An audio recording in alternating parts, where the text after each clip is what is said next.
Defining Duke, an Xbox podcast, is brought to you by, well, you. If you want to learn how to support the show, go to patreon.com/laststandmedia.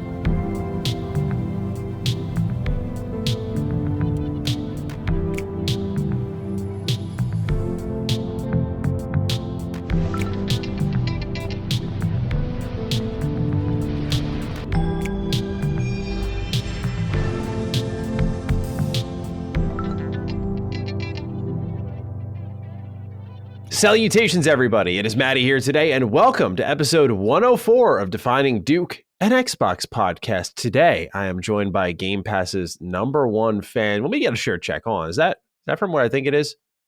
Okay, I was worried you were wearing a Deathloop shirt. I'm not gonna lie. So, I said to make sure. I saw the light orange. I was like, no. I was like, stand up, sir, please. Thank you. He's like, yo, you had to identify yourself. What is that? How are you, my friend? I'm doing good, doing better than yesterday. I know I've been fighting the flu a little bit and sinus pressure and all this other nonsense going on. So just been trying to take it easy. But yeah, man, we got some stuff to talk about, and I'm excited about this time. I'm actually looking forward to this one specifically. Yeah, I think we did it last year and I had fun. But first of all, how are you doing? I'm doing well, but you really crusaded this episode, quite honestly, because we were thinking about for our holiday schedule, what are we going to do? We planned it all out. And you were like, we got to do the top 5 again. And I didn't even remember we did it. And I was like, oh, yeah, I thought it was a DDU, but it was a main episode. So I think we'll make this like a holiday tradition at this point. Just the top 5 best and worst games that Xbox's most popular service had to offer. It could kind of be like your year-end guide on where to go download certain games, like what you should go get and what maybe you should avoid based on our opinions here. And I will say, Cog, there's 2 things I noticed putting together this list. Let's go. The best games. A lot of them also made my Game of the Year list.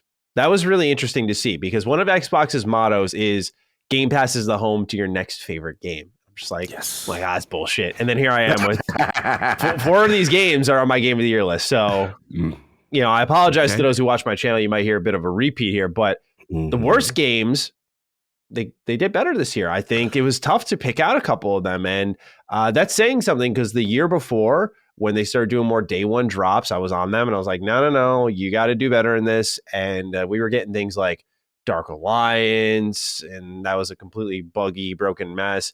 You could argue, depending on your taste, Outriders was one of them. So I do just think in a quick, brief look here, Game Pass did better this year than it did last year.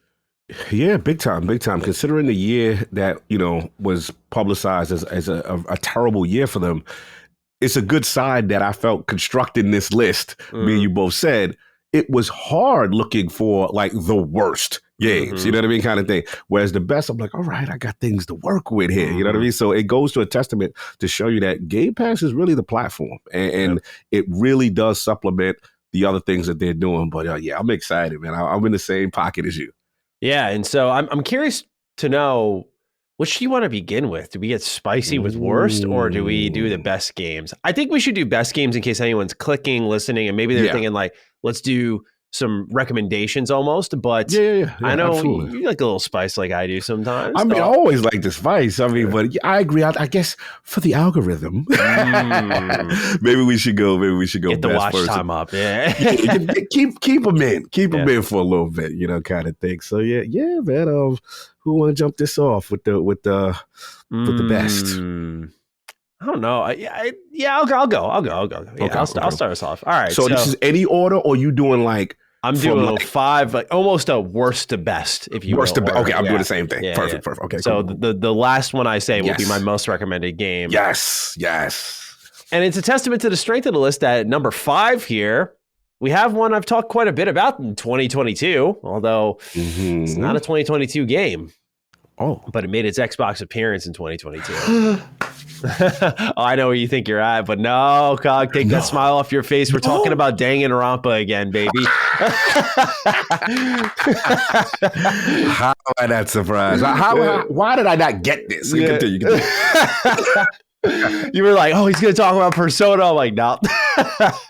I'll leave that for someone else maybe. But I picked Danganronpa here because I was very pleased to see Xbox start to plug some holes when it comes to their JRPG lineup, their just Japanese games lineup in general. And to me, I've played a lot of visual novels, not some of the more niche ones, but your bigger ones like your Danganronpas, your Zero Escapes, and so on. And also I, the Somnium Files. But I just think Danganronpa, there's something about the setting and the atmosphere that really clicks with me, where now the full trilogy is on Game Pass, and I'm happy to see that, because this was the last thing that was on my list for Xbox to bring over. And to see them address that was nice. It showed to me a more concerted effort to wipe away that narrative about their box, even though it's many years late.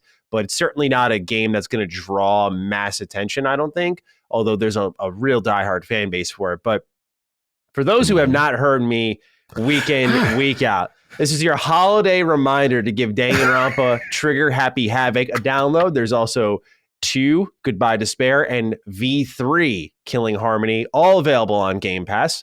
Play those in order. You cannot start with the second game or the third game. Some people have asked before. Start with the first one, build your way up. First one's about 30-ish hours here, and sometimes a little bit less. I'd say like took me 25 last time I did it, but it's the setting. It's a first-person visual novel game with some real creepy vibes. For those who don't know, the idea is that you're the ultimate lucky student. You've been bolted up inside this high school. And I know that sounds like a general setup for any Japanese game, the high school student.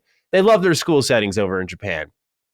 But the reason this works is because there's a claustrophobia to the game, and there's a whodunit type of mechanism to it. So what happens is your only way to escape is to commit a murder and get away with it. So what happens is someone will die, and the people you're talking to and developing relationships with, not just in the main story, but optional content, you'll hang out with them and stuff, may actually be the next killer.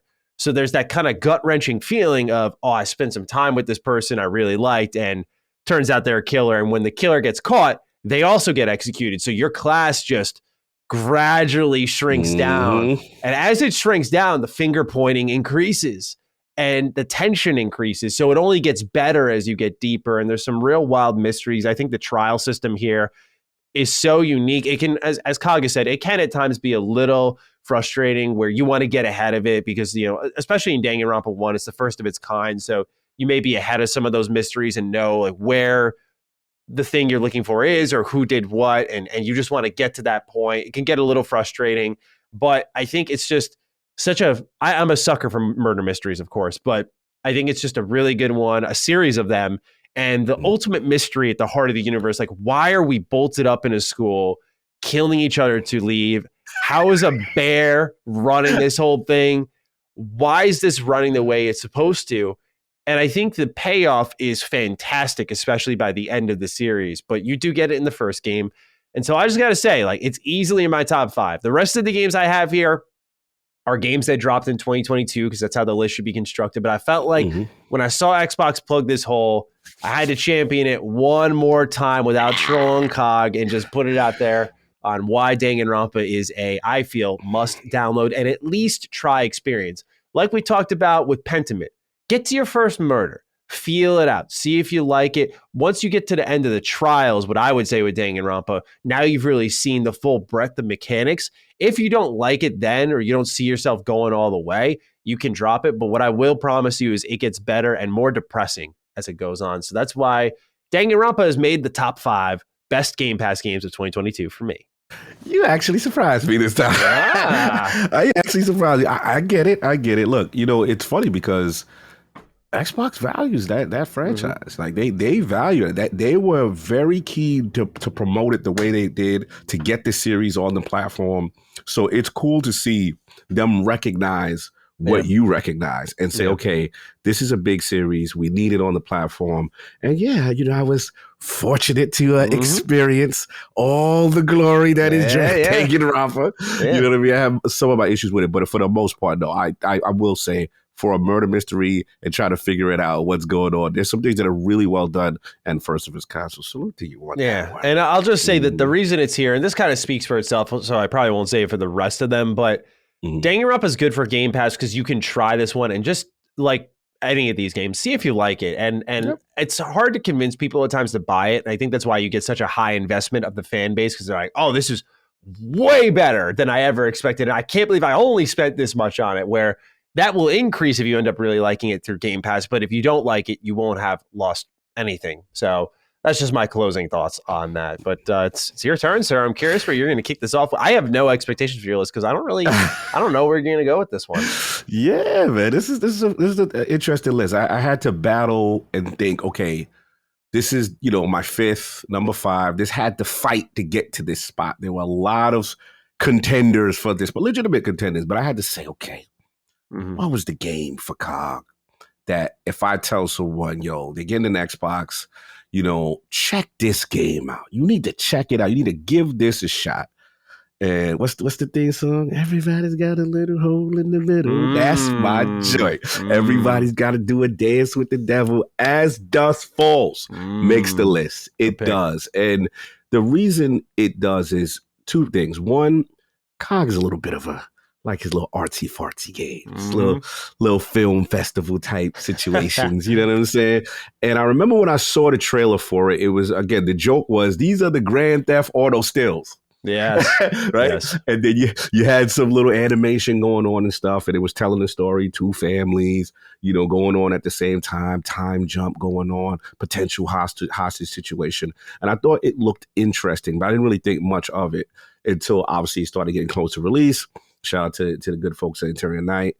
And I remember being there with Solve. And again, I'm a sucker also for Telltale type games, the quote unquote walking sim type games, choose your adventure type games with branching paths and things of that nature. So I'm coming in there thinking, okay, it's just going to do that. And then we played it in a group of 8 people. I'm like, why we need more people to play this? Like, I didn't understand.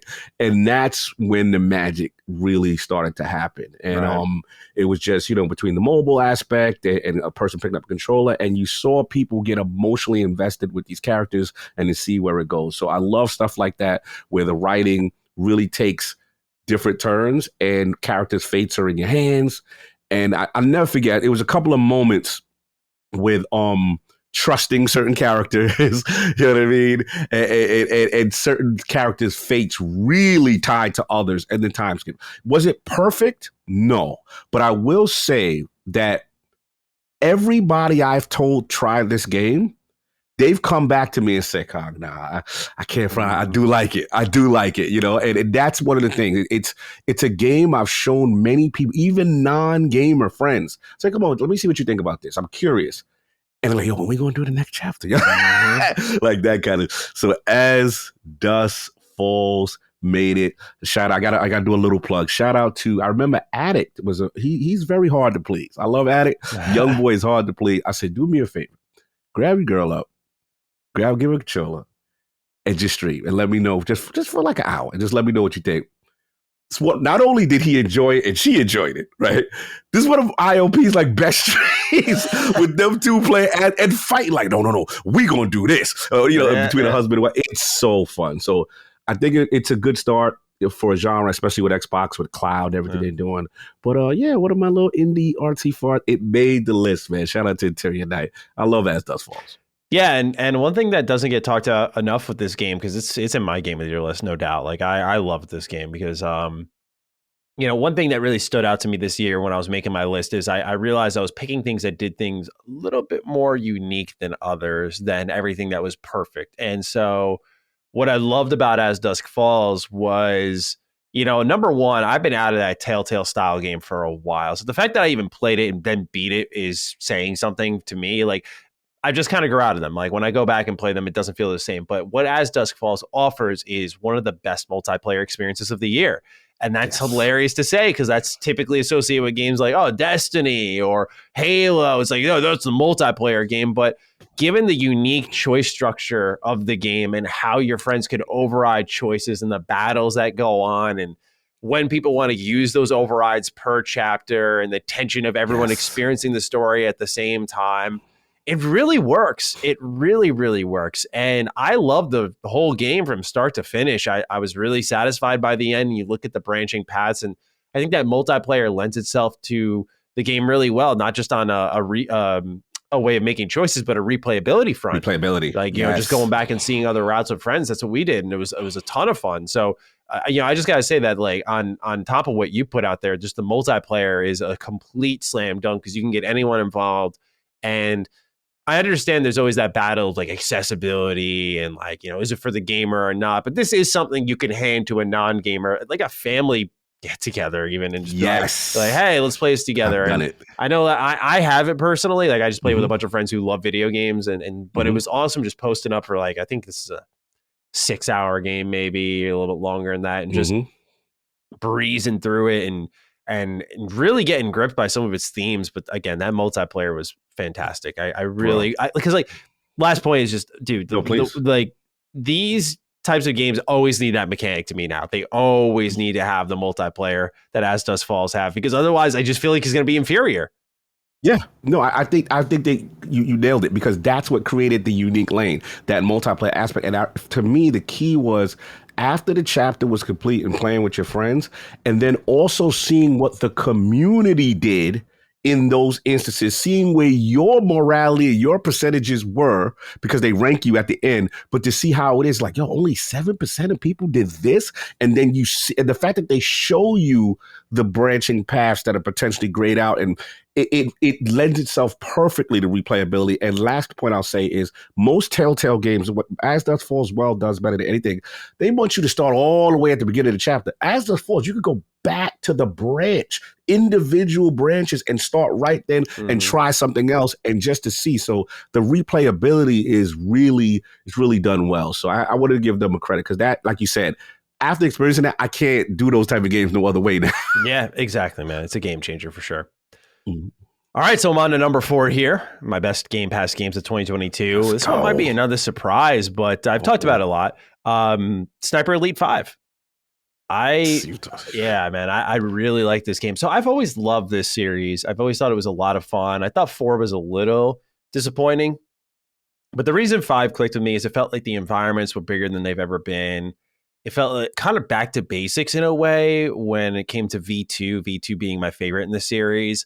And so I appreciate all that, plus the loadout focus. And honestly, the way it took some inspiration from Hitman worked really well for me, which was my game of the year last year, or was it 2020? I think it was 2020. But point being is the reason why this game pushed above the others as well is Sniper Elite 5 has one of the most dope invasion mechanics. And it's funny because Deathloop does it similarly, but Deathloop makes so many sacrifices across the board to achieve that invasion mechanic, where Sniper Elite 5 has so much going on in its levels. The missions continue. There's so many ways to approach them.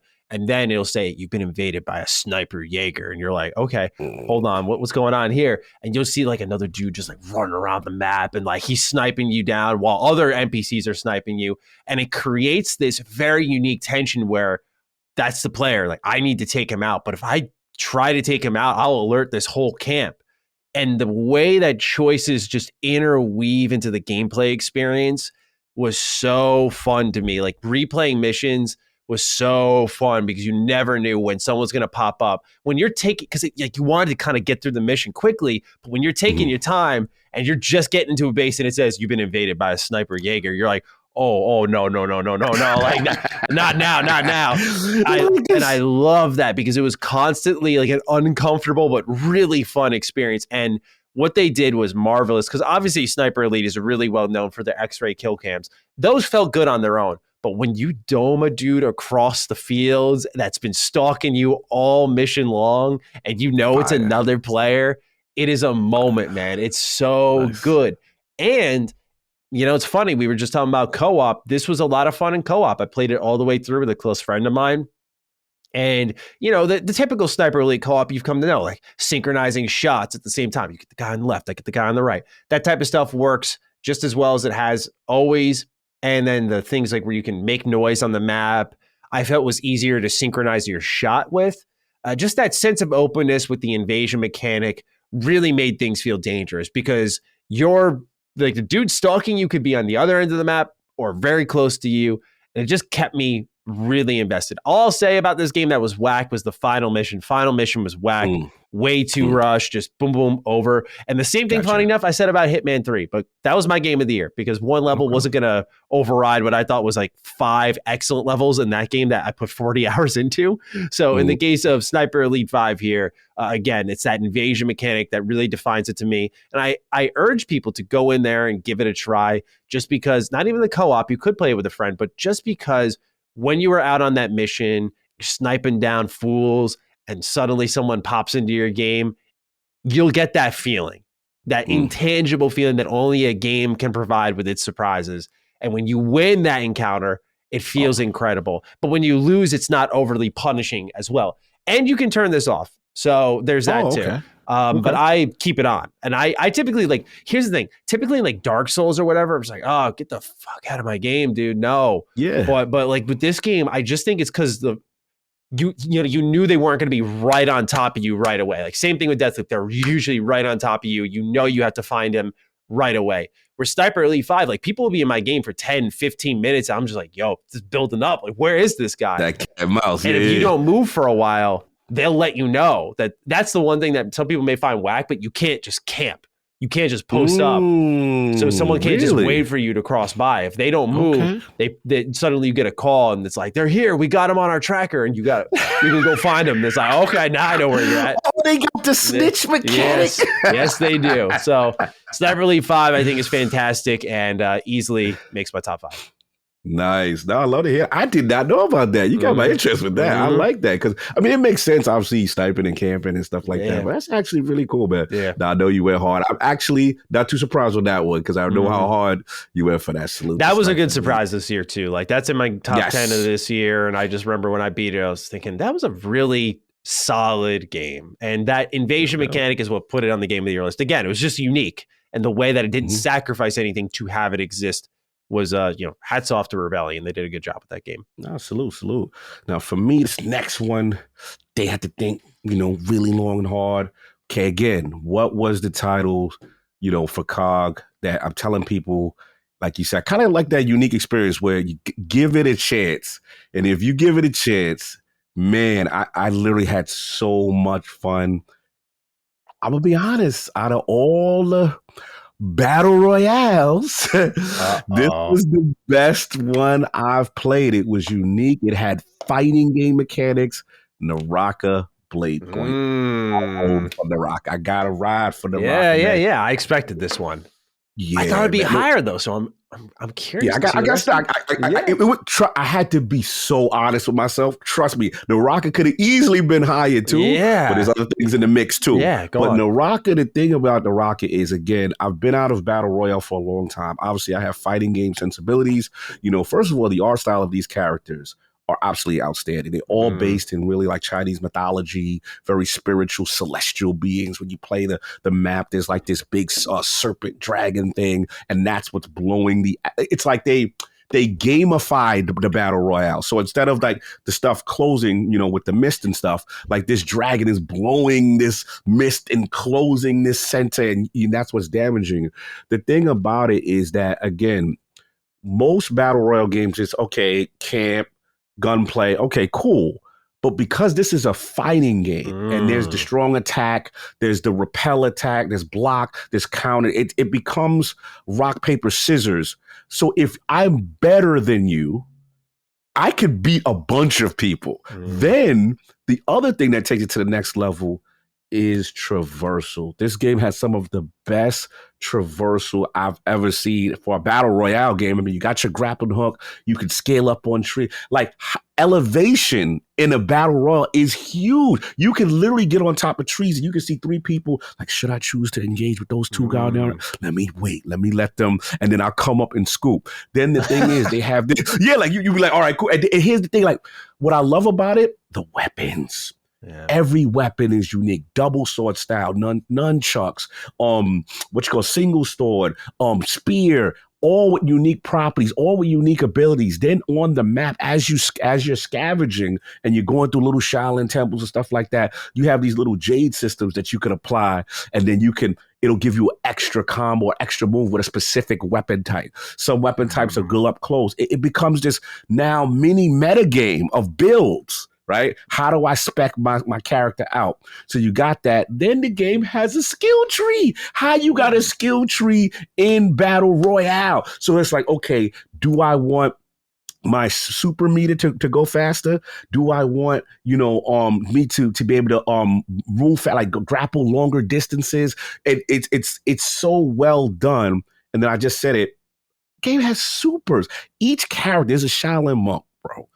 You could turn into some big spiritual celestial thing with 4 arms, grab people up, smash them. Like, it is just so out of control. So it's like a fighting game, boss game, action game, all in one. Then besides all of that, you don't want to do Battle Royale.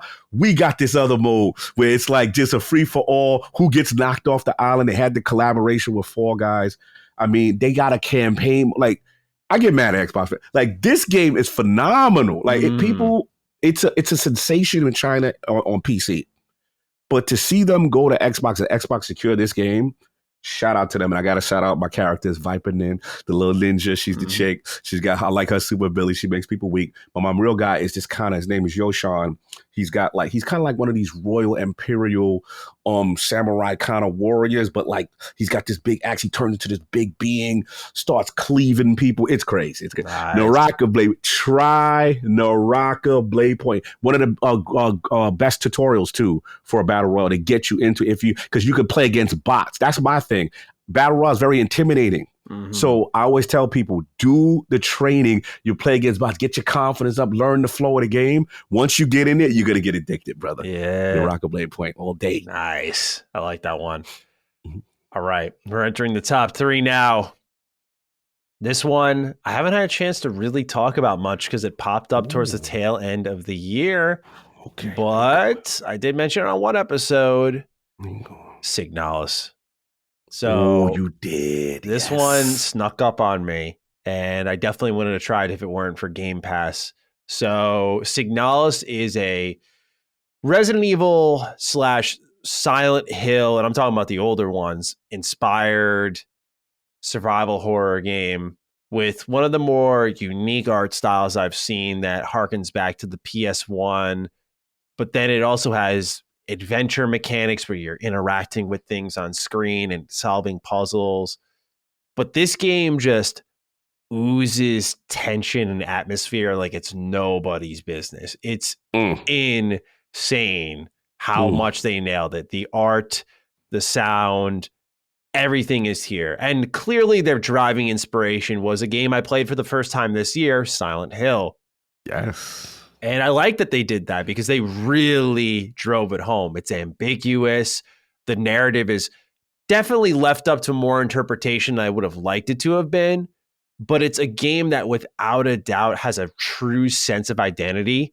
And that's very hard to establish in a day and age where we're just consuming endless games and they're constantly being thrown onto the service. This game looks so different from anything else that's out right now. And especially because of the way they change perspectives. Typically the camera's not directly overhead, but it's more tilted at an angle where you can see the room, and it'll change sometimes depending on what room you walk into. It's got all the old school sensibilities but modernized mechanics. So you're not really going to be fighting with the game on a technical level. But then as you're walking around, sometimes you'll get the beats in the story that go first person.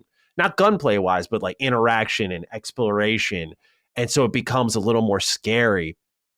I just think the way that they managed to deliver something so intense with no voice work and just music and sound effects and art style, of course, is phenomenal.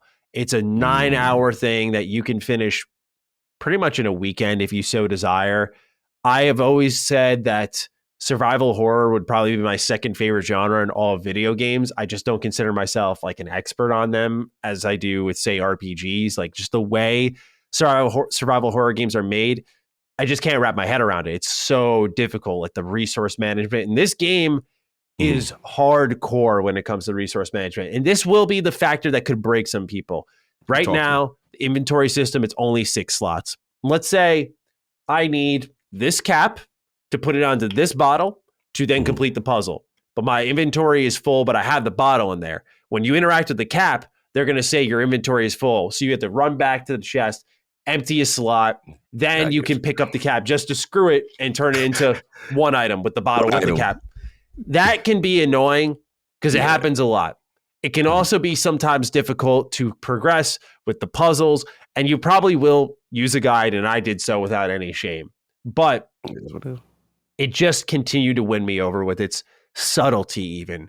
For example, you'll have to mess with the radio to find a particular enemy, and once you find that enemy, like it'll have like the radio signal above their head, and otherwise it'll be kind of this graphical glitch. And when you shoot them, everyone else dies and that enemy drops and you're like, okay, I got the right one. Other smaller, more subtle things, like when you're aiming down sights at an enemy, you'll see a little red targeting box. It'll be wide and you'll hit them right away on that first shot, but it slowly shrinks and gets tighter. And once it's done shrinking, then you'll do the most damage. So if you're able to create distance and let that thing shrink down, it works really well where you can be efficient with the materials you have. Because this game isn't like Resident Evil. Resident Evil is balanced by like, how much stuff do you have in your inventory? Oh, you have a lot? You have a lot of ammo? Okay, you're going to put like 40 shots into this thing because we need to lower you down. I've never been a fan of that. I like that Signalis says like, hey, you got 20 bullets? Good. And if you're smart with how you use them, you'll have 18 once this is done. Like that type of stuff is really nice to me. So the only thing I'll just warn people about is the inventory system as you get deeper in the game can be a little frustrating, especially if you're trying to rock without a guide, which I did for about 6 hours. I was like, I want to finish this. So it will break you down in that regard, but some people love that. Some people love that. But it is otherwise one of the most unique games that's dropped this year, and one that I don't think it's talked about enough. I mean, it came and went, and I think it's one of the most well-made games this year. The way they pulled it all together, the multiple endings, the art style, the unique nature of it, it reviewed really well. It just came out in a busy time with Scorn and Gotham Knights and Plague Tale Requiem, where conversations were going on more about frame rate than cool indie games. Preach. And I just got to throw out Signalis there. Easy top 3 for me. Snuck up on me. Fantastic game. Please play it. No doubt. I'm proud. I'm seeing the indie love. I'm proud. Yeah, back to back, last year was unsighted. Last year was unsighted. That was my little discovery that I wanted to shout out to everyone. But this year, it's definitely Signalis. That's the one that I'm going to champion for a while. I got to get to it, man. The backlog is so crazy. Yeah. And you did tell me about it, and I looked at it. I'm like, this looks like a game I would like. It's very unique, and it looked fun. I got to get it. Just I will say the longest game I have on this list is Danganronpa, which is 25 hours. So everything I'm recommending here is nice and short, if you will. Like Signalis took me about 9.5. Cyber Elite was about 10-ish. I played it for longer because I really liked it, but not that long either. And then we'll get into the rest of my list. But point being is I just want to make sure I pick games for y'all that you could pick up, try. If you like them, you can beat them, especially when you have some free time during the holidays, maybe. But if not, it's not like you are going to be dropping a gargantuan experience that you would have missed something in the 40th hour on. That's cool. They'll love it. So now I'm up to number 3. You know what I mean? So we got to figure it out. Okay, now we got to isolate these top experiences for Cog. So this one, look, man, y'all know the story with me in this one. I've said it a bunch of times. I didn't even think this game needed to be made at first. But man, Grounded got my heart. The kids, Honey, I Shrunk the Kids did it, man. They did it. This is this is probably one of the most fun cooperative experiences I've had this year. And that's saying a lot. I'm a guy that plays Destiny. I'm a guy that plays co-op. Co-op is a big deal for me. And, the thing for me is I remember when Grounded first launched, and I'm like, the initial, game preview or what have you. And I remember, like it was yesterday, I said, okay, not really seeing it. I don't like this genre. And again, it was a situation where I feel like, okay, I don't feel Obsidian probably should have messed around with this, but this is their passion project. Okay, fine. Man, was I wrong. When that full release dropped, the thing about it is, it's not only the fact that the game is really polished for this genre, right? It's extremely polished. Not only does this game have tremendous personality, but the thing that got me from the beginning is it had a narrative. I was like, wait a minute. We doing a story, like a legit story of why this happened, why these kids got shrunk, what's going on, and then the typical Obsidian humor, the menus, and it just set itself up in a way that it handheld me to try, okay, let's get a bush, let's do this, let's get this stick, let's do this. Okay, let's go to the source of where this radio signal is. Let's try to figure out what's happening. So now I have a narrative commitment to continue. That was big for me because, again, with survival, I don't like them because generally it's throw you on an island and go make fire and and Cog immediately checks out, right? Grounded's approach was much different. So you had that, and then it just works with the threat of the bugs, the size of the bug, the fact you don't want to be walking them streets at night with the bugs, you know what I'm saying? And then, like me and you talked about, you can play solo, yes, but this game is meant for co-op. This game, legit, when you play with your friends, it is the next level. So then, as a person, get this, I am not a builder. I do not build structures. I have some of my friends doing that. And I remember we're trying to get across a pond on the other side of the map, and they're starting to build bridges and stuff, right? Mm-hmm. So I'm like, I don't do that. But they was like, Cog, just could you please get like 4 leaves? I don't do that. So then I'm like, all right. And then it's like this community thing. And it's like, all right, I'm helping. Like I'm bringing over 4 little, weed sticks. And then you're going to make this thing. And we build it across the whole map to get to the other side to get to this other thing. So you got the bases, you got the mutations, the unique perks.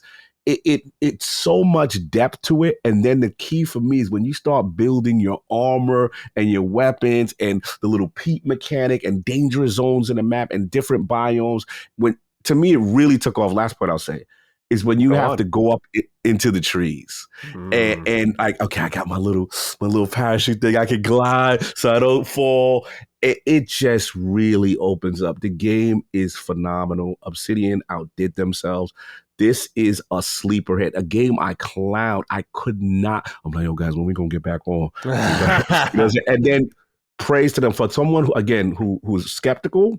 The other thing is play that shared server mechanic is huge. Most games don't do that. So if you started a server, your friends get in there, you're off one day, a couple guys are now, you know how co-op games are. Now everybody's on at the same time. And we complain. Remember we was talking about maybe potential Redfall or some other things that you like everybody's got to be on, not grounded. Grounded, hey, 2 guys are on, we could continue the story, we could continue things, and then the other guys come on and they can catch up. It's so well done. Such polish. Obsidian, Adam Fennicky, shout out to the team. This is a phenomenal game. I absolutely love it. I hope they continue to support it. I'm a grounded converted, man. Yeah. You and I both. All the way with the kids, man. Yeah, you and I both, man. That was a game that I didn't expect to enjoy as much as I did, but it really did shine this year, and it was extremely impressive. So great pick there to enter your top 3. Number 2. Let's go. This one won't come as any surprise. The Prophet predicted it back in a fateful June showcase, and it came true, and it was easily one of the best video games to drop this year, let alone one of the very best Game Pass had brought day one. Let's go. The Ninja Turtles are back, baby. Ooh. Yeah. TMNT, Shredder's Revenge. Let's go. I mean, this is just a personal pick, honestly, at this point. It's a wonderful game, but y'all know how I feel about the Ninja Turtles and how dirty I think they've been done and how stunning it is that they really haven't got a lot of video game love as of late. I just don't know why, with all of that wonderful material sitting there, no one's thought, let's make a big game out of this one. And while this isn't the blockbuster game I'm looking for, Shredder's Revenge is the best pick up and play game you have this year. You can pick it up for 10 minutes, 5 minutes even. You can pick it up for an hour, 2 hours, 3 hours. It's a short game. Levels are short. There's tons of unlockables. There's a lot of character, a lot of personality. The music jams hard. You can go up to, I believe it's like, 6-player co-op in this game? Like you could just go all in, and it's chaotic, and it's so fun. I keep coming back to this game. It's not even just Xbox Game Pass. Like I bought it on my Switch. I saw I'm playing on PC. I'm playing on Xbox. I'm playing on Switch. I'm playing on cloud. Like, I don't give a damn. I'm just playing this game a ton. And it's because it just manages to honor the Ninja Turtles so well, but also one of the very best beat 'em ups to ever be released, which is Turtles in Time. Turtles in Time is a game that I never thought could be topped, but honestly, Shredder's Revenge really does give it a run for its money and takes everything Turtles in Time stands for and evolves it. They take the bomb music, they evolve it. They take the character progression and actually layer it in. They give all these nuances to the combat styles of each turtle. Like Raph is strong, but he's more up close, whereas Donatello has the range from the staff. The game is a little dependent on super attacks. Like you can do the taunt and just keep recharging your bars and just unleash constantly. But that doesn't matter to me. It is a game that puts fun first. It is a, I quote my man Jake Baldino, video game. Yes. And it is just a ton of fun to fire up whenever. It does not need any more explanation than it is the Turtles doing what they've always done for dozens of years, which is make great beat 'em ups. And this one's no different. Just the only thing is it's a lot of fun. Highly recommended. Oh, yeah. Strong. Look, man, when that thing came out, all the vibes, all the good feels came out. And I'm just like, man. It's a match, man. Turtles and Xbox. It's a match. Yeah, it's a match. And that thing killed. And it was so cool to see Xbox get a hold of that one. So salute to you, Turtles in Time. Not surprised. No doubt. So now we get into my number 2. And it gets getting down to the nitty gritty. You know what I mean? And again, what moved the needle? And one thing I've always said is for Game Pass to take it to the next level, Game Pass has to get the AAA day and date release. The game that people are really anticipating, right? That doesn't come late, 6 months later, and then added to Game Pass. If you want to make a dent, you want to let people know your service is for real, you go get that Plague Tale Requiem. You go get that Plague Tale Requiem. You go do that, because this right here is a AAA experience with heart, with story, stealth.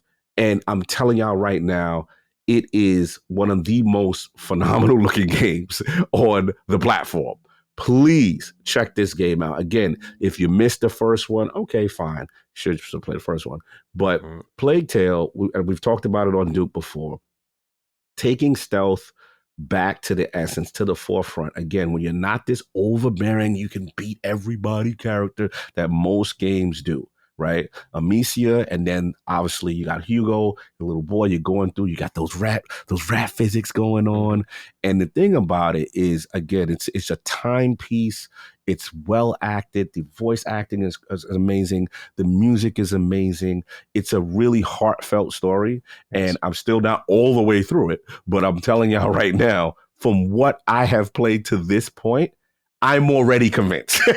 There's nothing else I really need to say more than, if you want an experience to really say, okay, this is why I have the service, right? So I can have these AAA experiences. People complain all the time. Where's the AAA? Where's the hashtag just ones? Here you have it, day and date.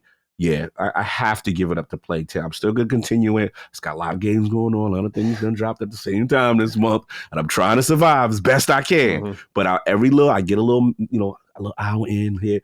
It is phenomenal, man. Plague Tale Requiem, salute.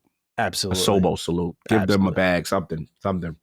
Right. It's crazy. I agree. So, but I agree so much that maybe I should just get into my number 1 pick.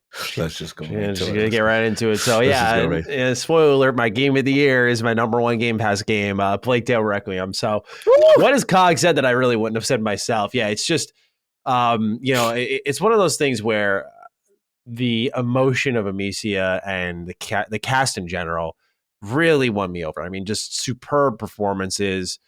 I love the vulnerability of the stealth experience. Like, you're not overpowered. You don't have supernatural abilities, which I love, by the way. Like, y'all hear me champion Dishonored. So, of course, I love that. But this is a different experience, and it fits really well with the narrative, where when you find a shiv, it's like oh my God, yes.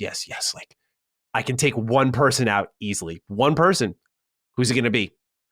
That's really tough to manage, I think, because you want to give the player power, but you don't want to suppress them too much. I feel like this game just finds a good balance, and it finds a unique balance that you saw in the first game, where most stealth games say stay in the dark. You don't want to get spotted, but this game says stay in the light, because you don't want to get bit by the rat, because you want to put your opponents in the darkness because then they will get chomped up and that'll clear a path maybe. It's just the way you interact with the environment and the enemies and create your own paths through these much larger gameplay sections. I loved. Some people thought it lost some of its charm because, Innocence was more of a highly directed, strict 10-hour experience. And I always said it was one of the best directed experiences you could get last gen. But when it comes to a Plague Tale Requiem, I feel like it still has that directorial vibe to it while still being free and open enough to just really let loose and come up with some cool tricks. And I won't spoil like some of the things you'll be able to do later in the game, but they just give you more options. It's more fun to play. The levels continue to be stunners. And yeah, like Cog said, much like I picked Danganronpa as sort of not only a game I want to champion, but like, hey, they addressed a Japanese game that I never thought would come to the service. That deserves a round of applause. I think A Plague Tale Requiem, much like Cog said, is the type of game we're looking for on the occasion on this service to really wow us and be like, wow, they really went out and got the game of the year, in my opinion, on their service day one. The game of the year. That's not going to be for everyone, but that is insane to say that I technically, if I didn't have my review policy where, I buy my games, I wouldn't have had to pay a single cent for what I thought was the best experience this year outside of my Game Pass subscription. That is what we are looking for. And again, I think they nailed it this year. Just to kind of round out my list, A Plague Tale, TMNT, Signalis, Sniper Elite 5, all my top 10. And in the case of Signalis and Sniper Elite, probably games that I may not have, definitely Signalis, I may not have never played without it. And again, it just shows that this is becoming a great navigation tool to find quality experiences. And if they could hit this same level again next year, alongside first party, we are going to be eating good. I mean, we've already seen some of the third-party investments with like Liza P and whatnot. So I was very, very pleased with Game Pass this year. I really don't have a single complaint about it. Of course, we have our reservations. Will price go up? When will it go up? And how much will it go up by? Right there with you all. But this felt like a year we might look back on and go, when the prices are up and the critiques are really starting to set in for the service as it transforms, this might be a year we look back on and go, that was really, really a good time. And I'm looking at it now. I'm trying to make sure I appreciate it now. So shout out to Game Pass for delivering. And that's my top 5. So for those that didn't remember, 5, Danganronpa, 4, Sniper Elite 5, 3, Signalis, 2, TMNT Shredder's Revenge, 1, A Plague Tale Requiem. No doubt. Love it. And my final one, this one, it's kind of a cheat, but it's not. Because we said, what's the best games in Game Pass? And this game joined Game Pass. They said it would never happen. They said a certain partnership was only about cloud tech. They said that Xbox gamers don't play JRPGs. And a certain game came along and made its debut on the platform. And look, man, we got to put our hands together for Persona 5. We got to do it, man. We've got to do it. I mean, if Matty ain't going to do it, I got to do it. Because Persona 5... I loved it for you because I knew, I was like, you were playing it. I by the way, we didn't connect our lists at all, ladies and gentlemen. So I was just trusting you were going to pick this one. If you weren't, I was going to be like, by the way, just in case. But I had a feeling I was like, this has to be on his list. Like he's never played it before. Yeah, this is a phenomenal addition. We've already talked about, giving Xbox its flowers for going out and finally securing it. But the thing that I like to see about it is, one, obviously, I'm turn-based. I love JRPGs. And I told you ad nauseum about the art style, you know what I'm saying? The Joker character, the persona. And then the thing about the elemental abilities, and you start to care about these characters. You start to really care about what's going on. And then the dark aspect to it. You know what I mean? It's really, really done well. This is they got some themes in here. Oh, yeah, just they to do. let you know. Yeah. There's some themes in here, y'all. This is not the typical, hey, guys, school guys. It's going down. It's going down. It's dark, but it's stylish. And I always say the thing, even when you look at the fonts and the way the words are written on the screen, it's a comic book. I tell people all the time, if you want to know how the comic book plays like, play Persona, because this thing is a beautiful game. From the minute it started, we talked about the music. Shout out to my beat. Tension is my beat. When that is in the dungeon, that joint is knocking. That's on. That's in the gym. It's made it to the gym playlist already. Wow. Tension. You have some Persona interesting taste. That's the gym playlist? Oh, wow. That's bro. Wow. When you hit and that drum kick hit. Okay. Trust me, I got way more songs. I'm just saying for whatever I'm not reason. shaming. That is an interesting pick. There's just so many bangers in that game. It hits. You know what I'm saying? It just hit. It is more stuff. Don't get me wrong. But right now, I go for attention is up there. But look, this is a game, man. This is so cool to see because this is so hardcore JRPG, and to see it on the platform, you owe yourself as a gamer to go check this out. And the cool thing is, not only am I seeing Xbox guys go give it a shot, play it, enjoy it, I'm seeing Xbox market it like it's a new release. Yes. You know what I'm saying? Yes. Like it's a brand new thing. So that's cool. So yeah, shout out Persona 5, number one. It made my number one list. So again, for me, you got to start from 5. For 4, we got, play as Dusk Falls, Naraka Bladepoint, you know what I mean? Then we got Grounded. Then we got Plague Tale. And then I had the dope Persona in there, list. Man. So go check those out for my top 5 best. All right. But we got another category. Yeah, we do have another category, don't we? Mm-hmm. How do you want to start the worst games of the year? I mean, is this? I'm curious as to your list because I hate easier than you. I think so. I'm just keen to see. I'll start the hate. Yeah, okay. I'll start the hate. This one is weird because it's a little indie title, and I had high hopes for it. Only because when I first saw this game, Cog's like, yo, I haven't seen a snowboarding game in a while. Oh. Haven't seen, you know what I'm saying? I remember seeing it at one of these little indie showcases. This was one I forgot. Yeah, Shredders. That's one I forgot you went in on. Yeah.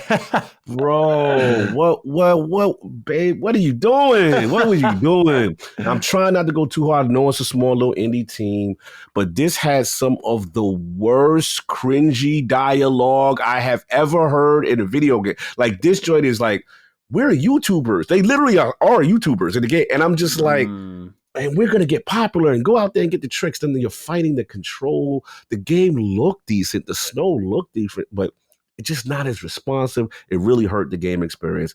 I couldn't recommend it. And I remember being so pumped because when I saw it, like graphically, they punched above their weight, but the execution and the narrative, no. So Shredders, you broke my heart. Hope, I don't know if you get a chance to see. You know what's sad is that Phil even wanted this game. Mm-hmm. He was like looking forward to it. So they had a lot of pressure on them. I know that's a small little indie joint. Yeah. Because Phil likes to snowboard. We forget that a lot. But he'll post on the occasion about snowboarding. And it's like, oh, right. Interesting. Yeah, where you at with your all right. With your well, work? Actually, when you said indie game that you were really looking forward to, I was like, oh, are we about to overlap on number 5? But it seems not. I think we got one I know we go overlap on, but I won't continue. What's your next one? Number 5 for me is a game I was looking forward to as well, but I know Cog was more vocally hyped for it. Got a little taste of it at PAX East and was like, not so sure about this. Matty, no, not like this. Trek to Yomi, man. Oh, I gotta disown you right now. You can't do them like this. Yes, I got to. I got to, man. This game did not feel good to play. If you like camera angles and Sin City art style, you will love Trek to Yomi, and that's okay. But I really did not have a good time fighting my battles a million miles out with the camera shifted down. I just couldn't get about it. The combat in this game was infuriating at times, and it really got in the way of a story that I will say I had to. This is the one time I did come for Cog's throw on the show. I was like, what story did Cog play? Because I thought he was like, man, it's so good. I come in, I'm like, okay, that was all right, I guess. Like, I was not captivated at all, which I was expecting at least something on a minimal level. But as a artsy fartsy game, as Cog would put it, I definitely love what it was trying to do. It is by no means garbage. And that's the thing that I want to emphasize again is, to me, there's only like 2 piles of shit on my list right now. Otherwise, like Game Pass, it was really tough to find bad games. So you'll notice that these are more arguable picks. But I still feel like Trek to Yomi, when I looked at it, is it a game I'm going to recommend to you? Probably not, because I just, again, don't think it's fun to play. It's short, so you could beat it in a day and a half maybe, if you really want to. It's 6 hours, if you're lucky. But for me, never felt like I got into a rhythm with that combat because it just never allowed me. The enemy design wasn't good. The combo design wasn't good. It just didn't feel good to play. But I hope they build on it, and I hope they come back with something a little more smooth that looks the same, because if it has that, then they've got a winner. No doubt, no doubt. It's very slanderous. Yeah. Shark Theory almost made my good list, so I almost put it. It was fighting for number 5 for me. It was there, but I had to go there. But look, now it's your experience, and you did say, Cog, I really struggle a lot. Also, the control and the angles getting in the way, and that there is parts where I can't dispute that, where it's like it's getting in the way of trying to be able to counter and react thing. But I got to come from you in the story. But I'm gonna leave you alone. It's your list. I got this. Is he don't like it? That's it. All right. For me, this one, again, you said it perfectly. Like, most of these on my list are not, this is the worst game ever made kind of thing, just disappointment for me. And this was one at the top of the year. I'm like, ooh, Game Pass got a nice little, sneak drop, Rainbow Six Extraction. I forgot about this game. I was like, he's setting the year off right. All right, let me see. Man, this thing came and went so fast. It just, I hate to say it, it's soulless. Like, I didn't feel anything playing this game. It felt like an add-on game as opposed to a separate experience. And the extraction mechanic and, me and the homies it didn't look bad. It just had no fun factor to me. It had no replayability to me. And now that I look back, there was a part of me that's like, okay, yeah, I see why you gave that day one, the day. You wanted engagement, Ubisoft, you know what I'm saying? Because you wasn't too sure, because they normally don't give their joints day and date, their brand new releases. So yeah, I gotta. I forgot that one existed, man. That's a crazy throwback. I can't believe that was the start of the year, though. It was. Yeah, bro. Remember? And we were like, yo, remember the announcement? We were like, okay. Yeah, we were kind of juiced up a little bit on that one. That came and went like a bad habit. Ain't that the truth? Extraction. Yeah, you're on the list, brother. You're on the list. This one I'm disappointed to have, as Chris Jericho would say, make the list. But make the list. Number 4 of my worst Game Pass games of 2022. I'm not really a Pokemon Snap guy, but I love animals. And if you make me a game that lets me take pictures of particularly my favorite animal, dogs, you got my attention. But Paparazzi did not deliver in any way, shape, or form like I was hoping for.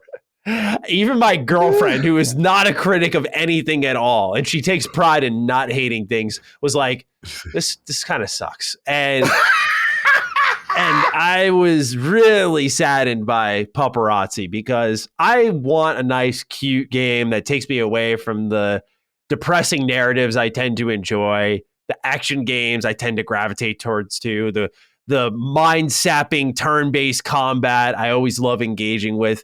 So for me, this was a break from the norm, and I was truly excited. I thought Paparazzi truly couldn't miss, but it did.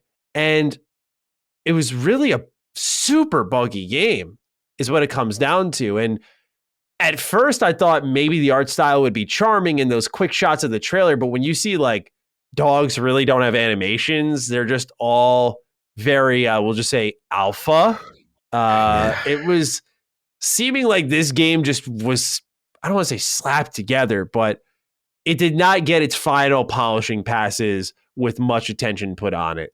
And much like Cog said with the Game Pass bag with Rainbow Six, I was like, oh, you did day one because probably this was the best way to recoup assets, which was disappointing to see, because Paparazzi, I think, wasn't going to light the internet ablaze, but maybe would have got some fanfare if it was fun and engaging and cute. But it was really none of those. And that was a heartbreaker, because, I love dogs, man. So for me, like, this was just speaking to me. Like, I don't want to float around on rails and play and watch Pokemon drink water and be like, oh, picture, like, I'm just a big Pokemon Snap slanderer. But the Paparazzi, like the fact that I could run around in first person, that dogs would line up with me, I was like, okay, this could be cool, but it just falls apart so quickly, and there's not much meat to the experience. It's not a good time. That's all there is to it. So it makes the worst game list for 2022. No doubt. I remember you talking about it. I do remember this. That makes sense. Yeah. All right. This next one, now we're going worst. This next one broke my heart to add it to the list, but I had to be real myself. Had to be real. But I was like, Cog, with all the hype that this game got, and being day one on Game Pass, and we saw it for a little bit, then it went away, and we were like, yo, what happened to this game? Where this game's at? Is it coming out? Then it popped back up, and we're like, all right. And then we did a Sacred Symbols Defining Duke Cross. The Sacred Boys were hyped for this game. And I'm sorry, Matty. I know you talked about it, you liked it, but Scorn, you got to come to the front of the conversation. Oh, I didn't like Scorn. Oh, okay. Because I remember you were kind of like, nah, I'm feeling, but then they did something at the end where they tried to throw a combat mechanic in it, and then it just went completely left for you. But it just didn't hit for me. It didn't hit at all.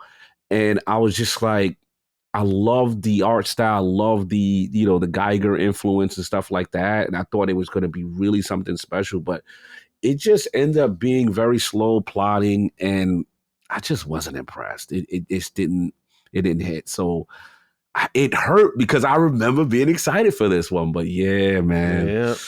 Scorn was scorned for me. Yeah. Ain't that the truth? Yeah. Scorn was a. We'll talk about Scorn later. Okay.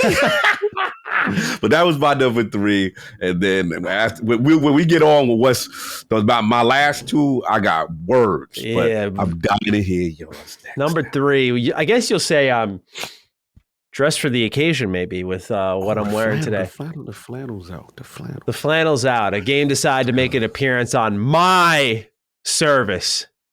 A game that is a disrespect to everything that came before it. Though the industry pretends it's not. No. We're double dipping, Cog. Oh. This guy here. Number 3 is Deathloop, baby. Welcome to Xbox and welcome to my show. You were one of the worst games that dropped on this service because you dared to become more popular than Dishonored and Prey. That is why. And there is no... This is my flannel, man. This is what I'm saying. This is my flannel, right? I showed up for the occasion. I wore this just for the show because, ladies and gentlemen, everyone who's played Deathloop, Cog, I was letting him do his whole propaganda here on the show. It's good. It's good, dude. I was like, all right. I'll just wait till this episode. And finally, we're here to write the record that if you have enjoyed a morsel of Deathloop, that there are 3, technically 4, full-fledged experiences from the same developer awaiting you that are far better, and they're all on Game Pass. So I'd like to introduce you to Dishonored 1, Dishonored 2, Dishonored, Death of the Outsider. And if you don't like fantasy magic stuff and you like something that kind of created what Deathloop is, I recommend you play Prey, as well as Prey Moon Crash. And I'm going to leave it there. Deathloop came to the service. It tried to take over again, but I'm not going to allow it. Not on my show. Nope. Sorry. Arcane, forgive him. This man is very upset. He's very scarred about he don't like the popularity of this game. That's what this is. But we understand it's just not for him. But to see, I've never seen this very vengeful, spiteful man. This is a spiteful Matty. Look, honestly, I couldn't find a good 5th one. I was like, I saw it and I went, just like the crosshair started to circle around. I was like, that's got to be it. That's got to be it. And I was like, top 3 would be pretty nice for this one. All right. Slander's legendary. The Dinga, forgive him. Yeah, if we ever wonder why we never do an Arcane interview on this show, we'll maybe get anyone else in this industry. But if Arcane says, no, we don't want to work with them. We understand. That might be my fault. No doubt. So now we get to the final 2. And these are, this one, man.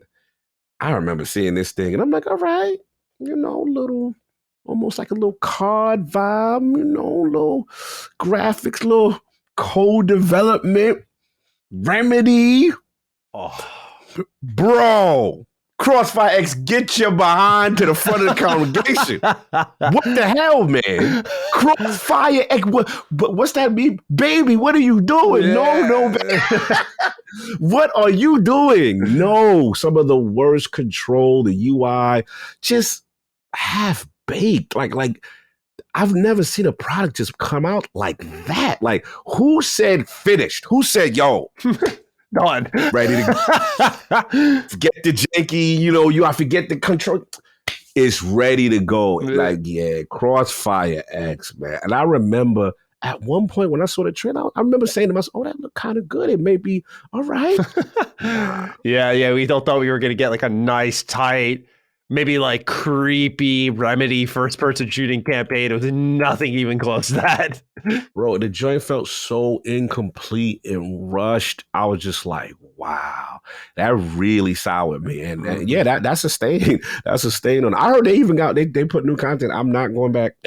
I'm not. I saw a Reddit post dare to try to say it's actually better now. I was like, dude, stop. You're part of the problem now. Like, stop with the. I like my bounce backs, but that game was a disgrace. Bro, just pure movement and aim controls being bad. I was just like, I gotta turn this off. This is the quickest uninstall ever. Mm-hmm. So, yeah, Crossfire X. What number was that for you? Number 2. Interesting. I'm sorry. I'm very curious what pushes past that one. More worse than that. You did Scorn as well? What? Yeah, Scorn was 3. I'm very keen to find out what your number 1 is, but you're gonna like it. You're gonna love it. Oh, is it Deathloop? You're gonna love it. Well, no, when it get to me. What's your number 2? All right, so my number 2 is a game I said, we'll talk about in a little bit. It is Scorn. Scorn was a heartbreaker, man, for me personally. I didn't have any hype going into it, but this game was, no matter any way I tried to work around it, I give every game a true like benefit of the doubt and try to, like, in this case with Scorn, brute force through certain aspects of it to just try to get to the next stretch and give it the best chance I can. But this game broke every stretch of the way for me. And with one of the most infuriating save systems, which is the fact that it doesn't exist, was insane to me. The fact that this game just auto-saves when it feels like, the fact that I had a 30-minute save file and then a 2-hour save file. And when I died, I had to retrek all that just so I could make my review because I didn't feel comfortable being like, yeah, I'm going to pull the trigger at the 2-hour mark here for this one, even if it's a short game. Like, this game gave me an existential crisis. I was like, man, am I really wasting my time with this? Should I really go this far? And it was like God spoke to me as I was playing Scorn, which is funny and such a demonic experience like this because as I'm trekking along, I fall through the map. The game auto-saves. I showed it in my review. Your man could not progress unless he restarted and replayed 4 hours of the game again. And look, Scorn had no W qualities for me to get me back into that train and going on the rail again. I could not possibly do it. And again, Cog, you touched on it, but like that combat was the most unnecessary thing. I think if Scorn was just a straight up immersive first-person exploration game with puzzles, it would have been for a particular crowd, but it would have done it really well and maybe drawn in a crowd it's not for. But because it tried to do something it's not built for, it was sluggish, weird feeling. I mean, dude, like shooting this penis puncher into this gaping organ. I'm like, what is this?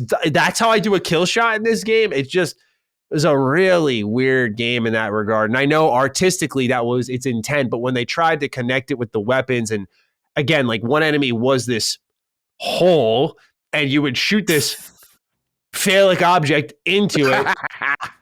And when you did nail it just right, by the way, it would do the one-shot kill and you'd save resources. It tried to become this survival horror thing that it definitely wasn't. And as the combat progressed on and on and on, I don't know how anyone could have recommended this game, not because of the technical state I experienced, but just as a game. I was like, this doesn't feel good to play at all. And when I'm not playing it, I'm literally running past sections of the game to skip content because I don't want to fight things. I was like, this is awful. And then again, the game broke for me. So yeah, to me, Scorn was a game that I wanted to love. It tested my patience as I went through it multiple times to try to get to the end, and it just wouldn't let me. While it's been patched now, I can't fully recommend it because, again, that combat is a design thing that you just can't patch out.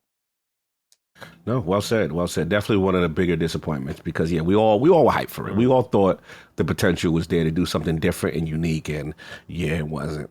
But now we've reached my number 1. Reached the apex, it seems. We've made the apex for Cog, and I got to give a little backstory first because Cog is about legacy. COG is about, there's certain games that were ritual games. I always tell you, like, I came from the Tekkens, I came from the Call of Duties, the Halos, but there was one game, even still around that time before that, that COG secretly was that guy. He used to get his little custom team, his little fantasy, John Madden football. Oh. This means a lot. COG would buy Madden every year and do the custom team, and I would play in tournaments and franchise mode with the homies. And I got out of it because I was like, you know what, EA, you were doing much redundant stuff. I got it. You Call of Duty this thing, I got it. But then they said, COG, the legend, your man, cover the box. The legend, John Madden passed away. They doing a tribute. They've refined all the animations. They rebuilt. They literally said in the post, this is what got me. We understand. We've heard you. We understand the lack of polish. We have addressed all these issues. And because Madden has notorious for having same issues from year to year. Yeah. They literally came out with a post 23 and said, and I'm like, okay. All right, and then they got supposedly the John Madden mode, fired it up. And for about an hour, they had me fooled. I was like, oh, okay. I even talked about it on the Duke. I was like, yo, John Madden, okay. Yeah. Look good. They had a little legacy mode versus it. That's when the honeymoon phase ended. Bro, I'm talking about one of the buggiest, worst football game. Like everybody's like on a marionette. Players running through, warping each other. The sideline is the most lifeless sideline. I paused the game. You do a game-winning touchdown or something, and these dudes are sitting there like this on the side. I'm like, what's going on? Then the thing what Madden does every year is like they'll have a revolutionary feature that they introduced maybe 2 seasons ago. Take it away the next year, then bring it back this year and repurpose it, targeting, passing. I'm like, bro, you been had that. This is not no new feature.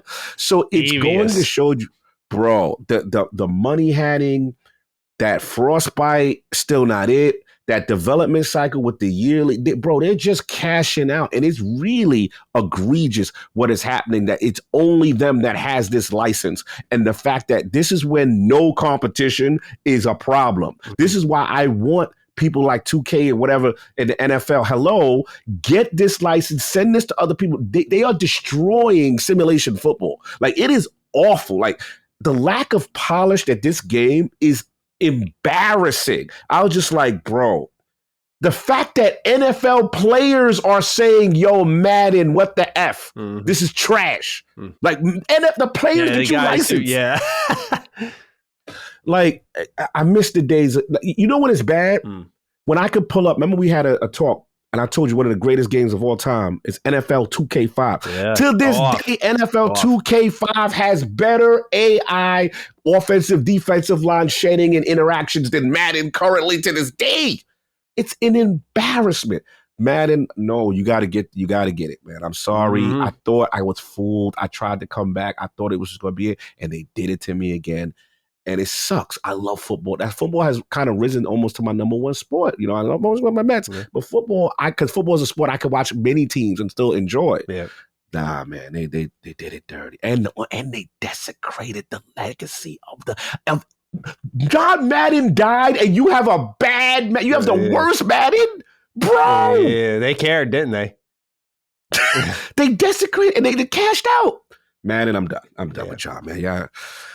All right, ran over. It hurt. It hurt perfectly. It hurt. This one hurt. No, that one I can understand. Yeah, I mean, I remember seeing the videos. I haven't played a sports game in years because EA just had a monopoly on all of them. Like for me, it was NHL. NHL was awful, especially like the player models. I can definitely speak to. Like they didn't look like anyone from the NHL. Like they do Patrick Kane and give him like a black beard, and it's like, what? This doesn't fucking look like him at all. And they got better with it over the years, but these incremental gains being celebrated are exactly the problem with simulation sports games. And you nailed it perfectly with Madden on why it's becoming problematic, because they really truly are cashing out with the ultimate team and whatnot. And it's frustrating to see because they're kind of destroying the growth of the sport. The reason I became a hockey fan was not because I watched the game. I played Shell, and I was like, yo, this is fun. Let me watch the real thing. And this will work for people when they can get a grasp of it, interact with it. Like, that's what gets them to click.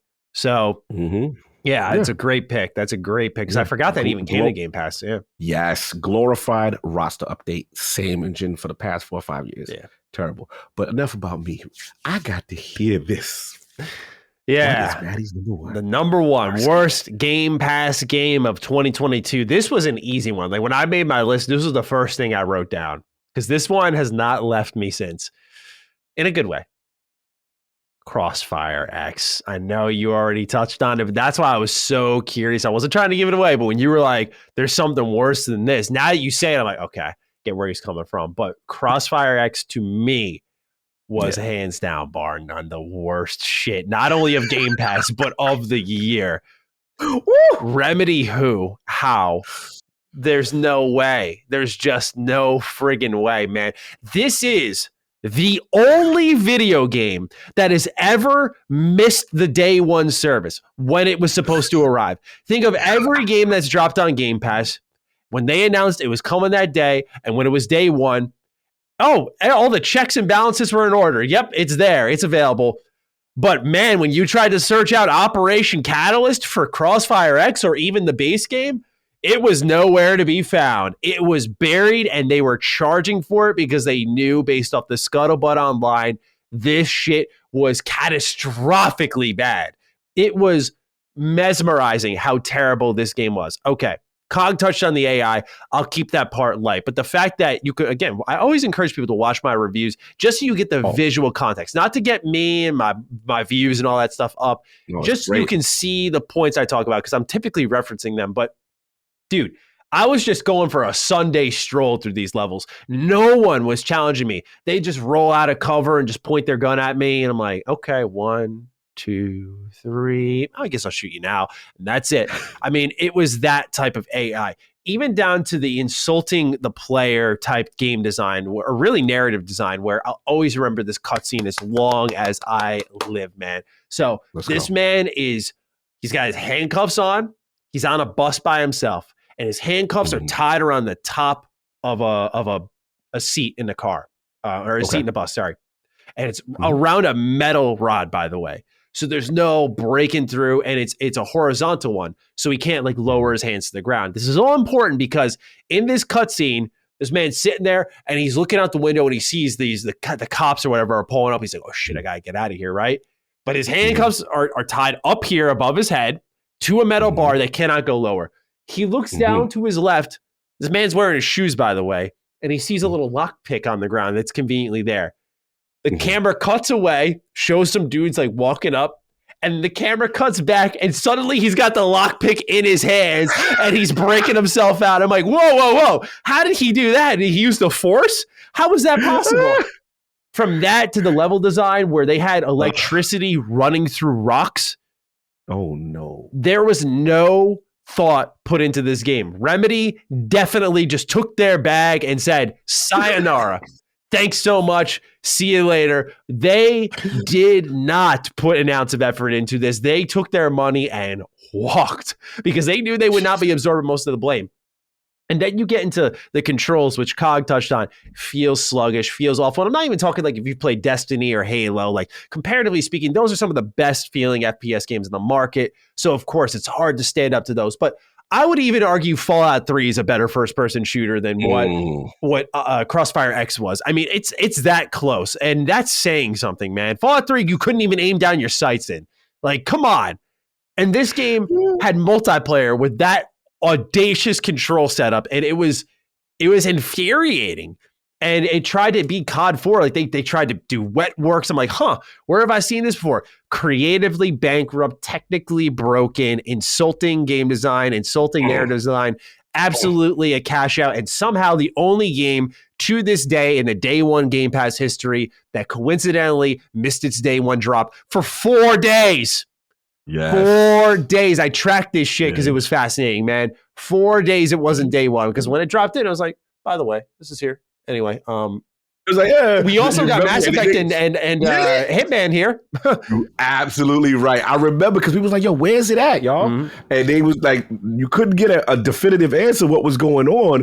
And then it just snuck out. And it's when you see that type of situation, and it kind of reminded me of embargo type situations. And I'm just like, oh, no. Yeah, the reviews dropping at 12 p.m. the day of release. Is like, oh, okay. You see like the shoving to the side. And that's what Crossfire X was. Yeah, man. Because I'm sorry. Don't continue. I was going to say, this game, man, was so bad. And it was so bad that it's the only review in the history of me doing reviews that I spoiled the game from front to back, because I knew that no one should play this game ever. It's not like I said with Trek to Yomi, maybe. Deathloop facetiously, maybe. Crossfire X, like you would never, ever, even Scorn, like you might want to try it. Crossfire X, you should never, ever touch with a 20-foot pole. It is terrible. Yeah, it definitely is. Listen, technically, you're absolutely right. There's probably the most broken kind of, you know what I'm saying, situation. Made Dark Alliance. The only reason why I had Madden is just because it was just like, I would say Madden was equally as bad, if not worse. Because it's like who you are to have this level of unpolished and being broken. But no, absolutely. You're absolutely right. I remember it, like I said, because to your point, I remember when that game first got announced, Xbox was out with this. They were like Crossfire X. And then they did their next preview, and they were like, then I guess the word got out internally once they got the build, and they were like, it's almost like it got silently removed from marketing. Yeah. I've never seen Xbox kind of step away from something when, like you said, that game is the only game I know that didn't hit its Game Pass release date. That's when you know. Yeah. Xbox was like, how can we cripple the launch of this to not tie it to us as much as possible? Yeah. Shout out to them. We did it. We did it, indeed. The best and worst games of 2022 in Xbox Game Pass. You can download and check all of these out or avoid them as per your taste of games. Cog, it was a fun one. I loved going through this with you. So is there anything else you want to add on here as a capper to our 2022? I think this will be the final episode of the year. Yeah, man. Look, man, great episode. I love our yearly tradition. Mm-hmm. You know what I'm saying? So look, you got them stocking stuff. We told you the 5 to go get. Mm-hmm. You know what I mean? To go run out there, go check those out. Give those a shot. We got some very unique titles, I thought. Also, I did have some honorable mentions. You know what I'm saying? Trek to Yomi. Pentiment. I mean, I gotta defend. It may be for some. Pentiment not making your list was a surprising one. I thought that was going to be there. Yeah, Pentiment not making my. It was tough. Mm-hmm. And I had to. The reason being, I was just like, man. As Dusk Falls, just a little bit, a couple more different things. And I thought I had a more wider appeal. Yeah. So I figured more people may like it. But Pentiment was up. And I also want to give honorable mention to Chorus. Chorus, I thought, did some things very well. That was a nice ship-based combat, that kind of thing. But yeah, go check those out, man. Like I said, you got your little Xbox under the Christmas tree and trying to figure out, what you're doing with that Game Pass. What you going to check out with that service. What's in that buffet? We gave you some nice one. I love Matty, I love your indie takes, man. I mean, you got some really good gems in there, man. So yeah, go check that out. And fun episode. I love this yearly tradition, best and worst. Yeah, let's run down it one more time, just so people know in case they lost any of these suggestions throughout the episode. So my top 5 best Game Pass games are as follows: number 5, Danganronpa; 4, Sniper Elite 5; 3, Signalis; 2, TMNT Shredder's Revenge; and 1, A Plague Tale Requiem. You can find all of those right now. And the worst games are as follows: number 5, Trek to Yomi; 4, Paparazzi; 3, Deathloop; 2, Scorn; and 1, Crossfire X. No doubt. And for mine, number 5, As Dusk Falls; number 4, Naraka, Bladepoint; number 3, Grounded; number 2, Plague Tale Requiem; number 1, Persona 5 Royale. Go check that out. And for the worst, we got Shredders, Rainbow Six Extraction, Crossfire X Scorn, Crossfire X, and Madden 23. Nice. Nice. Love these lists. This is a fun one. So, ladies and gentlemen, we hope you enjoyed Of course, as always, fire away with your Game Pass suggestions down below. And since this is a main episode of DD, we'll use the hashtag, I'd say, Game Pass DD, just to keep it nice and simple. Let us know if you got this far into the episode. You can tag us on Twitter. I'm at G27status. That is at Lord Cognito. Let us know what you thought. If you don't want to go on social media, we get it. You can use the hashtag Game Pass DD. Fire away in the comments down below with your thoughts and your suggestions, because this is just a big episode of Game Pass Pick of the Week, pretty much. So we hope you enjoyed it. And Cog, it was a blast doing this show with you for all of 2022. Yes. So salute to you. And here's to 2023, where we might finally get to talk about video games on our show in earnest, like things coming to the platform and breaking down news. Yeah, it's going to be fun. First party releases, man. Fantastic year, man. We killed that. Salute to 100 episodes and looking forward to the next year. And I'm excited. We're going to have a lot to talk about, even more fun things, more game focus, hopefully. Yes, more game focus is what I'm truly hoping for beyond anything else for our show. Just being able to I like talking about the economics always of our industry, the deals, and it's kind of, boning us up for when that becomes a factor later with these games. But I just really want to get into the game stuff, man. I want to get into all that, talking about what we just saw with Hellblade and Fable or whatever. I just want to get to that stage of our show so bad. Absolutely. So we're hopefully going to start that in 2023. But thank you so much for listening for all of 2022. We hope you have a happy new year, and here's to a healthy, fun 2023 with lots of video games. Take great care of yourselves, and we will see you in our next episode away from the holiday break. Peace out. Peace. Defining Duke, an Xbox podcast, is a product and trademark of Last Stand Media and Collins Last Stand LLC, and is recorded from the United States of America. The show is conceived by Matthew Mr. Matty Plays Schroeder and me, Colin Moriarty, and is written and produced by Matthew Schroeder. Matty's co-host is Barry Lord Cognito Eversley. Defining Duke's executive producer is Dustin Furman, and the show is edited by associate producer Ben Smith. All of Last Stand's theme music is by Ramon Narvaez.